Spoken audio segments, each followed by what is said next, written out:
Продажните и набавните цени на основните производи ќе бидат во фокусот на состанокот што за утре го закажа министерот за економија Дурмиши со производителите и дистрибутерите.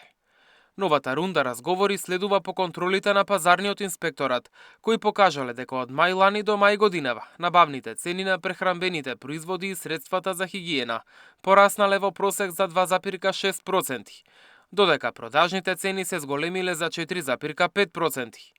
Според Дурмиши, токму оваа разлика покажува дека дел од трговците ги зголемиле профитните маржи, односно не ги поевтиниле производите дури и кога набавните цени паднале.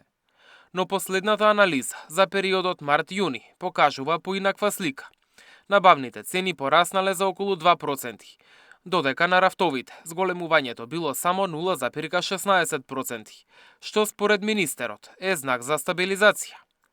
Додека се бара решение за цените на храната, ново поскапување се очекува кај горивата. Регулаторната комисија утре ќе ги објави новите цени, а премиерот Мицкоски вчера најави дека ќе има зголемување. Како причина ги посочи повисоките цени на нафтата на светските берзи и посилниот долар, но најави дека владата повторно ќе интервенира преку намалување на акцизите. Од СДСМ реагира дека мерката е задоцнета. Оттаму вела дека се е поскапено, а новото покачување на цените на горивата ќе донесат и нов бран поскапување на храната. Предлагавме намалување на ДДВ за храната, укинување на ДДВ за основните прехранбени производи, намалување на акцизите, замрзнување на маржите, зголемување на минималната плата на 600 евра и системски мерки за заштита на куповната моќ. Сите овие предлози Мицкоски и неговата влада ги одбија. Едноставно не ги слушаат барањата и потребите на граѓаните. Тоа не им е приоритет.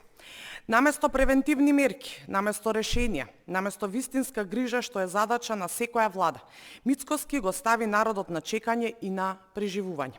Граѓаните се уморни од најави и чекања, додека секој ден е нов ценовен шок. Од ВМРО ДПМНЕ пак вела дека СДСМ ја оставиле државата на рап на банкрот, со ограбени институции и осиромашени граѓани. Залудни се хистеричните обиди на СДС за креирање страв, паника и неизвестност кај граѓаните.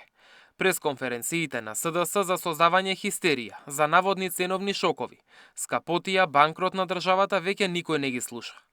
2 години поред викаат дека државата е во финансиски колапс и само што не банкротирала. Но еве, 2 години поред, владата предводена од ВМРО ДПМНЕ покажува како се консолидира економијата, со континуиран раст на БДП од 3 или над 3%, стои во реакцијата. Енергетската состојба ќе биде тема и во собранието. Пратениците утре по скратена постапка ќе гласаат за владината предлог одлука за продолжување на кризната состојба до 20 октомври. Како причина се наведени се уште присутните ризици во снабдувањето со нафта и нафтени деривати. За ублажување на ценовниот шок, освен намалување на акцизите, владата го спушти и ДДВ-то на горивата од 18 на 10%. Мерките беа во сила до средината на јуни. Мартин Арсов, Сител телевизија.